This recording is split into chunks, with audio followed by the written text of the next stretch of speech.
มีผ้าดวงหนึ่งบ่ถือไปมีดบ่เอามีดบ่พันกันนั่นน่ะมีดบ่พันกระถางนะบอกแล้วบอกบ่กระถางเพิ่นชื่อให้นะพันถิ่มบ่ได้บ่อันกระติกกระถางติ๊กหน้าเมียมันอันนั้นแหละจะบอกมันบอกเจ้าของมันบ่พันบอกมันแม่เป็นยังไงพี่น้องทุกคนคิดว่าจังไดเนาะตัดภาพมาก็อยู่กับทุกคำนี่แหละหลังจากที่เฮาได้เบิ่งได้ชมแล้วเป็นยังไงเนาะสิ่งที่ทุกคำเว้าน้องแอมเนี่ยว่าแบบนี้ถือบ่ถือพี่น้องเอ้ยเนาะบ่ถือเขาต้องต่อไปเนี่ยเจ้าสิเว้าหยังบ่ได้เด้อเด้น้องแอมเอ้ยเจ้าสิเว้าหยังบ่ได้เด้อเด้เพราะว่าน้องเจ้านี่สิบ่เป็นน้องเจ้าแล้วมันสิเป็นคนละคนไหนถ้าเล่นกับตัวนี้ไปและที่ตู้ซิดแล้วว่าเรื่องเงิน400,000เนี่ยแล้วก็บ่แม่นว่าได้จิตได้จี้แล้วก็บ่แม่นว่าจำนี่ก็สินั่นดอกแบ่งความเราบอกมันเสียความรู้สึกมันเสียใจนี่คือเราเว้าหั่นแหละเราไปเฮ็ดหยังคือซอยเดือตลอดแต่คือมาต้มมาตัวมาหลอกเราอันนี้ตู้ซิดแล้วก็เสียความรู้สึกทุกคำก็เข้าใจแม่นพี่น้องเอ้ยเนาะแต่บัดนี้มาว่าอีกมุมนึงคือน้องมะนาวนี่เนาะแล้วก็บ่ทันได้ให้ดอกก็น้องบอกว่าเอาเงินมาถ้าบ่เอาเงินไปไทยบ่เอาเงินเขาสิให้บ่ให้เงินถ้าบ่ได้ก็เอามาคืนเงินน่ะแต่มันบ่เป็นแนวนั้นมันกลับกลายน้องเตอเนี่ยไปซื้อยามาเสพจนทำให้เกิดระมุนดาบไม่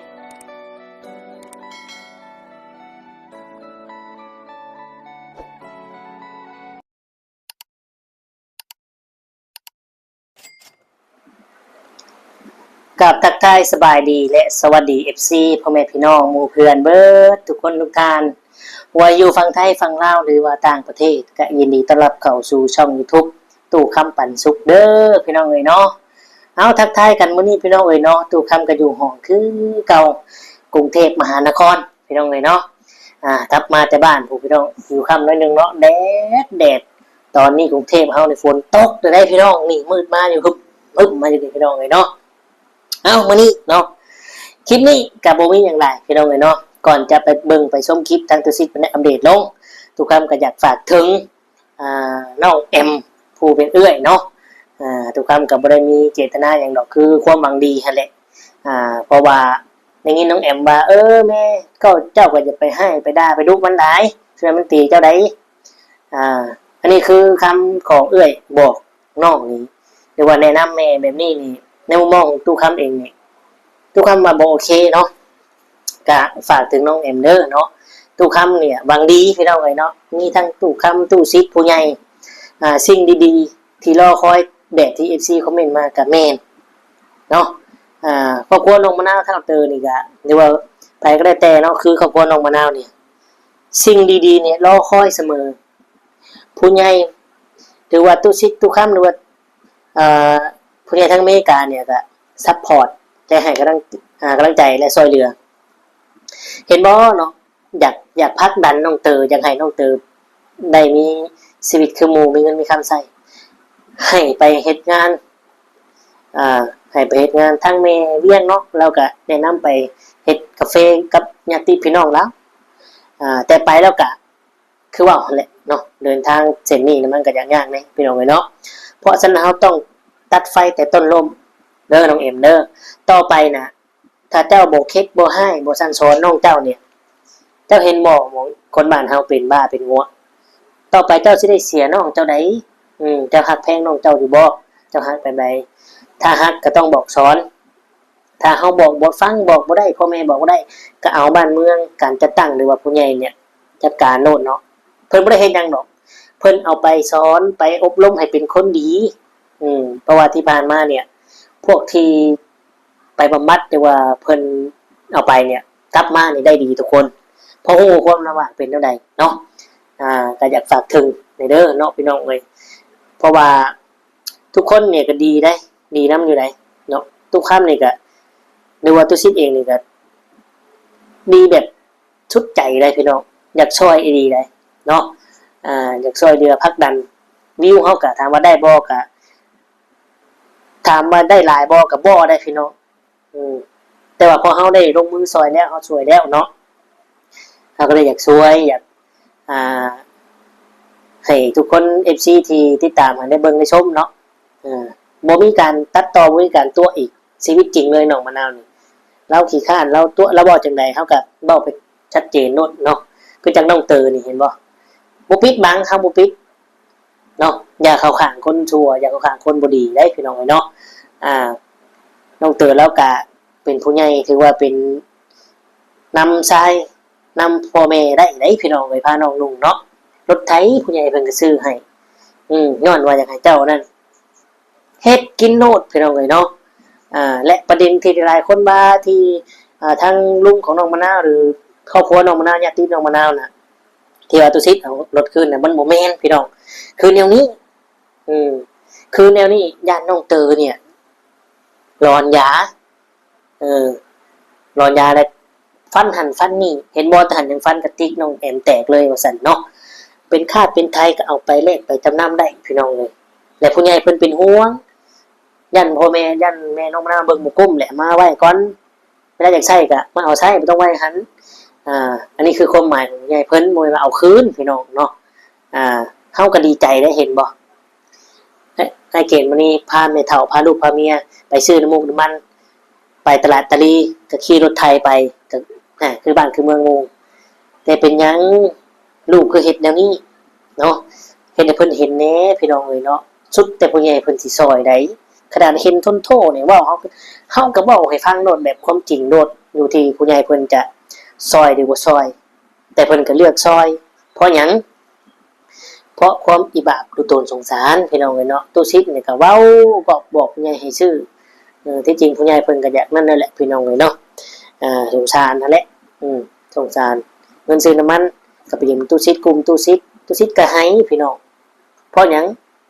เพราะอยากซอยเพราะอยากให้เจ้าอันนั้นเพราะรู้ตัวบาปสงสารนี่แหละพี่น้องเลยเนาะตู้ซิดเราก็ซอยตลอดได้พี่น้องแม่สอนเนาะแม่สอน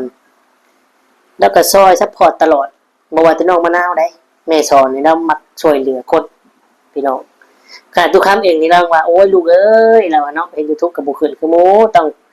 จากบ้านจากเมืองไปเนาะลูกเนาะแม่สอนนะบอกทุกคำเราเห็นทุกคำแบบดิว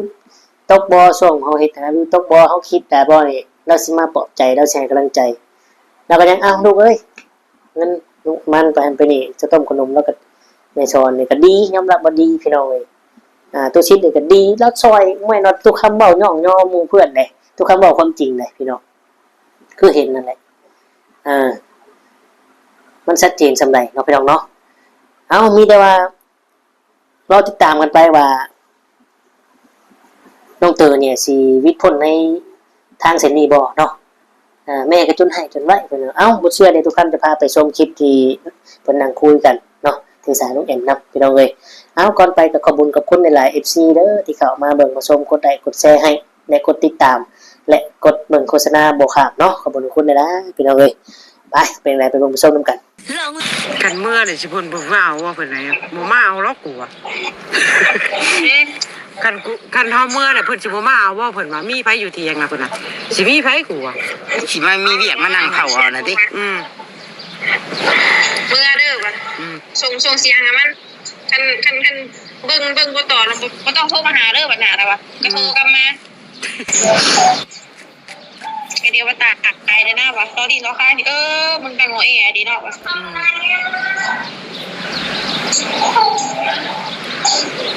คือนี่กับขี่ทนมาเอาเครือนี่น่ะอยู่ป่ามิกหน้าอีเม็กนี่น่ะว่าคือนี่ว่ะขี่ทนว่ามันหาการยึงงอมแงบ่เปรี้ยวนั่นน่ะ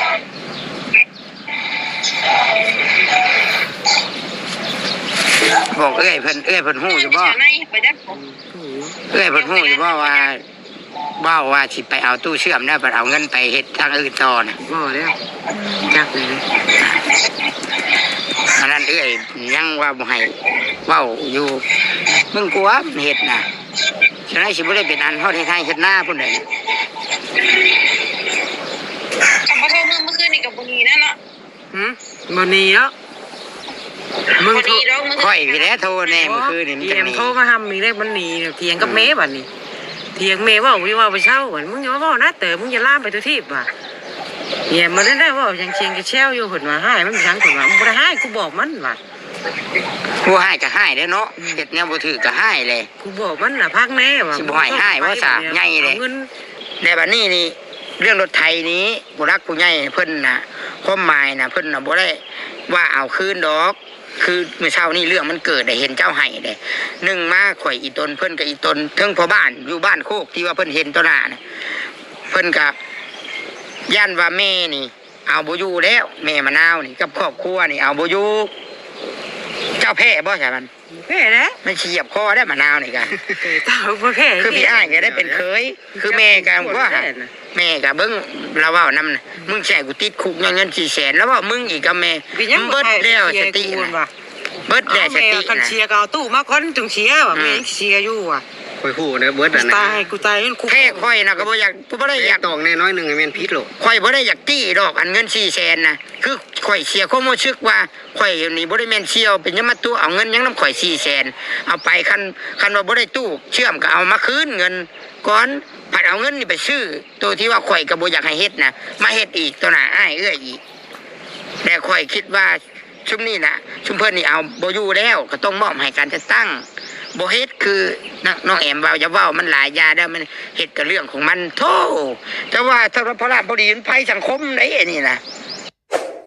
กันแม่ ครับคือว่าในนาเรามันบ่ได้มีสัญญาณได้เบอร์โทรเอาเบอร์เราไว้แหน่ บ่ได้ ไปได้จดเบอร์โทรเราไว้เด้อตะเกียดเด้อขอเบอร์โทรมลาไว้แน่ถือไปอยู่บ่โทรศัพท์น่ะ บ่ไปถือไป คือบ่ถือไปแด่สบายดีแต่ขอเบอร์เราไว้ เอาวิกลงเพิ่นเขียนก็ได้ ได้สิมีอยู่แล้วเนาะยังบ่มาบ่ได้นี่ เสียหมด ม้อยยังบ่ได้กิน แต่ไปอยู่ใส่ มาเมื่อคืนนี่พันอันนั้นบ่ พริกน้ เนี่ยมืออะไรได้10,000รถเนาะ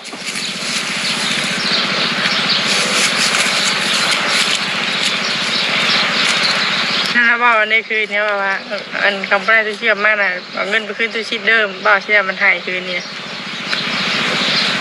อันนี้พันกระติกจากนั้นมันก็พันคนนะบ้านนี่หายังคำบ่ได้มาเอาเงินมาคืนเนี่ยเนาะเอาไปใช้สั่งเงิน แม่นี่หรอบอกดี ข่อยให้บ่สักข่อยมาคือมันจะเว้าดีๆนะ ๆแม่น คนเฮาห่วยเมื่อยเว้าดีแล้วก็สิเก่งจำได้คน หากแต่ว่ามันหันเฮ็ดแน่นั่นหันบ่อยากให้ไผแตะต้องหนาเรื่องของมัน เฮ็ดกะยาบ่อยากให้ไปเฮ็ดหยัง บ่อยากไปเฮ็ดหยัง แนวมีผู้ให้ท่ายมันอยู่อะ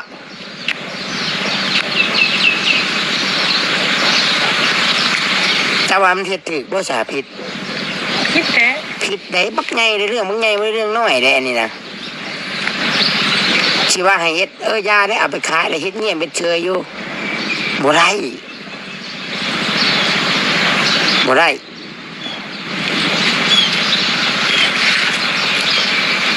เห็นใจข่อยอีตนพวกเจ้าอันนี้นะก็สิว่านั้นห่วยต่อไปมันก็สิคมเหงไปหน้าติ๊กๆแล้วมันบ่ย่านเด้เป็นอะไรกะยาเราสิเก่งชำระกะยาบ้านเมืองเขามีขันต่ำขันกลางขันสูงเขาเอิ้นเนาะขันน้อยขันใหญ่แม่นบ่ แม่น สิเก่งชำระกะยาเด้เห็นมาลายแล้วเก่งนะเก่งก็ได้ดอกก็เห็นมาลายแล้วประเภทนี้นะกับก็ครอบครัวนี่เก่งบาดพ่ออีลีนี่คือเก่าวิทย์ครอบครัวคือเก่าคันว่าเป็นอย่างมากถ้าเบิ่งกว่า แม่จะอยู่ใช้สัตว์เลยเนี่ย อยู่เทียง บ่ได้เบิ่งบ่ได้มันใช้อันส่วนเราห่มมันห่มอยู่บ่อยู่ผู้ถ้าใกล้ลายเนาะใกล้หักลายอยู่หันสอบบ่เอาสามมาปูนั่งร่มกันไปร่มมันคักแน่แต่เราสิเอาจังไดเพราะว่าผู้ใหญ่นี่บ่แม่นว่าเพิ่นอยากเอารถไถนั่นคืนให้ฟังคักๆเดี๋ยวสิอธิบายสิฟังนี่เอามานั่งห่มเต็มห่มคักแท้นี่อย่ามาน้อยได้นั่งบ่พอกันได้4คนขนาดมึงในหมู่คือตกกุมตกกล้าบ่ได้มึงกว่าผู้สุเจ้ายังบ่ได้ติงบ่เฮ็ดสิตกแล้วบ่กล้าคือบ่ตก มีน้ำดูดขึ้นมา ฮะ บ่มียังบ่มีน้ำ น้ำน่ะมีบ่มีจักดูดจ้ะ แต่ถ้าฝนตกบ่ ฝนตกมาอีกคนแม่นเอาเบิด เอาอย่างนั้นก็ได้ ฝากคุณแล้ก่อน อันนี้เพิ่นมีจักเพิ่นได้ดูดแต่ว่าเขาเฮ็ดตามฤดูก็บ่เป็นหยังดอก ตามไปดู ที่เฮ็ดกล้าผ้าพุ่นน้ำบ่นี่นะ เทียบกันแล้ว เฮ็ดภาคนี้ผ้าพุ่นน้ำเบิ่งค่อยเปิดคลิปก่อนโอ้หันแล้วเฮ็ดได้ซะ บอกมาแล้ว ต่อไปเพิ่นต่อไปมัน จั ไป กยังหลอกบอก รักของคนอื่นนี่ซะ แรกหลอกว่ากูไปหาเพื่อนเด่นเช้านี่กับเราว่ามาถามให้เขามาคืนแล้วก็บอกชีได้ว่าในเงินมันเอามาชี้แชร์กับไปชงเขากับตู้เชื่อมมาคืนแล้วก็บอกชีได้ ก็แม่นความเล่าแล้ว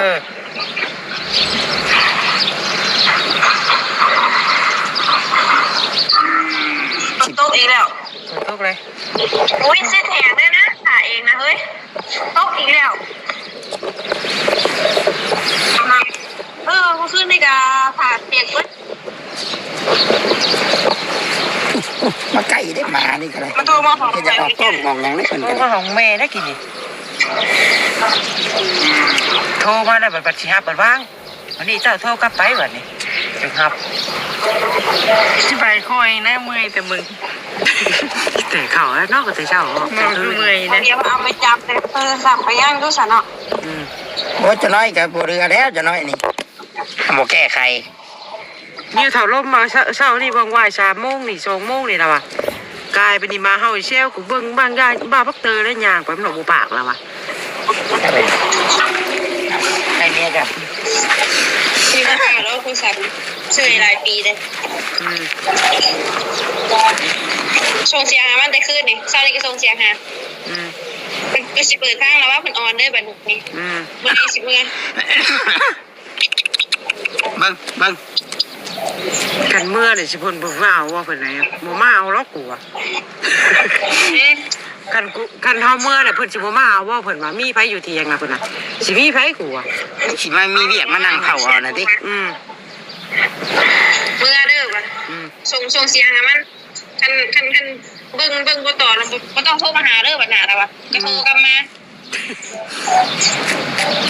เดี๋ยวว่าตายได้หน้าวะตอนนี้เราค้างนี่มันกันหัวดีเนาะวะ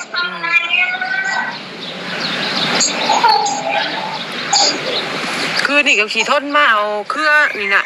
อยู่ป่ามิกหน้าอีเม็กนี่น่ะว่าคือนี่ว่ะขี่ทนมามันหาการยึงงอมแงบ่เปรี้ยวนั่นน่ะ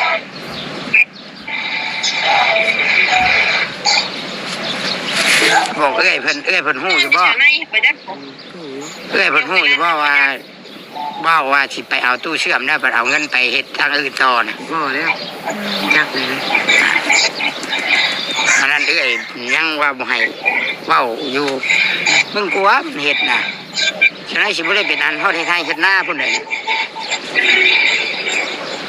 คำว่าโทรเมื่อคืนนี่กับบุญนั่นเนาะ บ่หนีเนาะมึง พอดีแล้วมึง ค่อยพี่แหล้วโทรแน่เมื่อคืนนี่มัน เถี จั ย ง ง นี้ โทรมาทำมีได้มันหนีเถียงกับแม่บัดนี้เถียงแม่ว่าอยู่ว่าไปเช่าบัดมึงอย่าว่านะแต่มึงอย่าล่ามไปตัวที่ว่ะเนี่ยมันได้ว่ายังเชียงจะแช่วอยู่เพิ่นว่าให้มันยังเพิ่นว่าบ่ได้ให้กูบอกมันว่ะ ผู้ให้ก็ให้เด้อเนาะเฮ็ดแนวบ่ถือก็ให้เลย กูบอกมันน่ะพักแน่ว่ะ สิบ่ให้ว่าซะใหญ่เลย เอาเงินเอาตู้เชื่อมมาคืนบัดนี้ว่ะ คือบ้านเฮาเด้เยอะแยะ เอาเงินไปว่าไปขายแล้วมันคิดได้บัด เฮ็ดเรียกเอาเลยหาเอาเลยเนาะ แม่น ปลดเอาก้อนหมวกปลดก้อนหมวกคนเทพใส่หมวก นี่รอติ ยังรอก็เก่าเบิดเครื่องมือทำมาหากินเบิด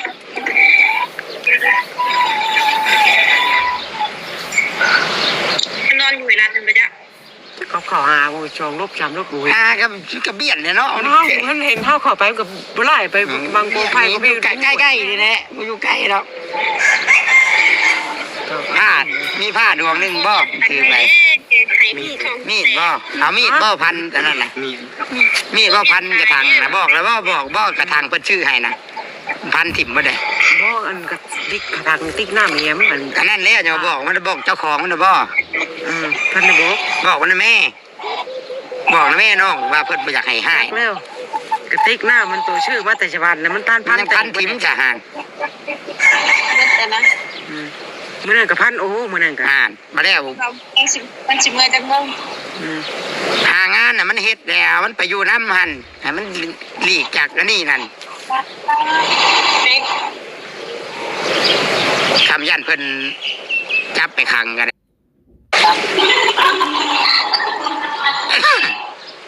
ขอกน้ำกันแล้วเลยหนาพี่เลยนี่พี่น้อง โทรมันลุกลุ่มๆเลยเห็นได้ไปถึงไรวัน เฮ็ดแบบเก่าแล้ว เอาโตกาววันนี้มันลุกลงมาเลยโทรมัน ไม่เอา โอ้ไม่บ่ได้คันว่าทองของมันเอง แบบเฮ็ดแบบเก่าแล้ว เปรียบเก่า แบบราคาเฮ็ดนั่น มันหักบ่มีว่าดิต้องไปซื้อตัวนั้นบ่ได้ถึงเด้ออยู่ขายอยู่ ไม่ใช่สิพากันใช้น้ำอย่างไรจ้ะ ขอน้ำขอเนี่ย ขอบเราหน้าหูน้อยหนึ่ง แก้ไขไป ฝนตกก็เลยนั่นนี่เนาะ ข้าววิทย์เนี่ยผลไม่ได้อย่างแพงจ้ะมันเปได้ตรงน้ำใช่เนี่ย ไล่ขึ้นก็ไล่ขึ้นห้องผมไปกล้าแล้วนะ ไอแทบไทย คือวิธีได้นี่ มันทำว่ายังไม่ได้ไถหุดยังไม่ได้ไถให้ไถหน้ายังไม่ได้เห็ดก้าบ้างนะเห็ดไปรุ่นแล้วบาทนี่คอกเป็ดคอกไก่ คุดเว้นทำมันหากระตอกใช่ไหมใช่หาก็เลย3 กีบ 4 กีบแล้วกันมันบ่ไปไม่ได้กัน เป็นยังไงพี่น้องทุกคนคิดว่าจังไดเนาะตัดภาพมาก็อยู่กับทุกคำนี่แหละหลังจากที่เราได้เบิ่งได้ชมแล้ว เป็นยังไงเนาะสิ่งที่ทุกคำเว้าน้องแอมเนี่ยว่าแบบนี้ถือบ่ถือพี่น้องเอ้ยเนาะบ่ถือเขาต้องต่อไปเนี่ยเจ้าสิเว้าหยังบ่ได้เลยน้องแอมเอ้ยเจ้าสิเว้าหยังบ่ได้เลยเพราะว่าน้องเจ้านี่สิบ่เป็นน้องเจ้าแล้ว มันสิเป็นคนละคนไหนทาลินกับตัวนี้ไปและที่ตุสิทธิ์ละว่าเรื่องเงิน400,000เนี่ยแล้วก็บ่แม่นว่าได้จิตได้กี้แล้วก็บ่แม่นว่าจำนี่ก็สินั่นดอกแม่นความเราเว้ามันเสียความรู้สึกมันเสียใจนี่คือเราเว้าหั่นแหละเราไปเฮ็ดหยังคือซอยเหลือตลอดน่ะคือมาต้มมาตัวมาหลอกเว้าอันนี้ตุสิทธิ์แล้วก็เสียความรู้สึกทุกคำก็เข้าใจแม่นพี่น้องเอ้ยเนาะแต่บัดนี้มาว่าอีกมุมนึงคือน้องมะนาวนี่เนาะแล้วก็บ่ทันได้ให้ดอกก็น้องบอกว่าเอาเงินมาถ้าบ่เอาเงินไปไทยบ่เอาเงินเขาสิให้บ่ให้เงินถ้าบ่ได้ก็เอามาคืนเงินน่ะแต่มันบ่เป็นแนวนั้นมันกลับกลายน้องเตอเนี่ยไปซื้อยามาเสพจนทำให้เกิดระมุนดาแม่ก็ให้พี่น้องเอ้ยเนาะเอานั่นแหละพี่น้องเอ้ยเนาะมีแต่ว่าเฮาคอยติดตามไปว่าน้องเตอเนี่ยสิหลุดพ้นบ่กับสิ่งนี้เนาะกับประมาณนี้คลิปนี้ก็ฝากไว้สักนิดขอบคุณคุณMCหลายๆที่เขาเอาเบิ่งมาชมกดไลค์กดแชร์ให้กดติดตามเนาะก็โอเคพี่น้องท้ายนี้สุดนี้ก็คือสิได้กล่าวคำว่าสำบายดีและสวัสดีครับ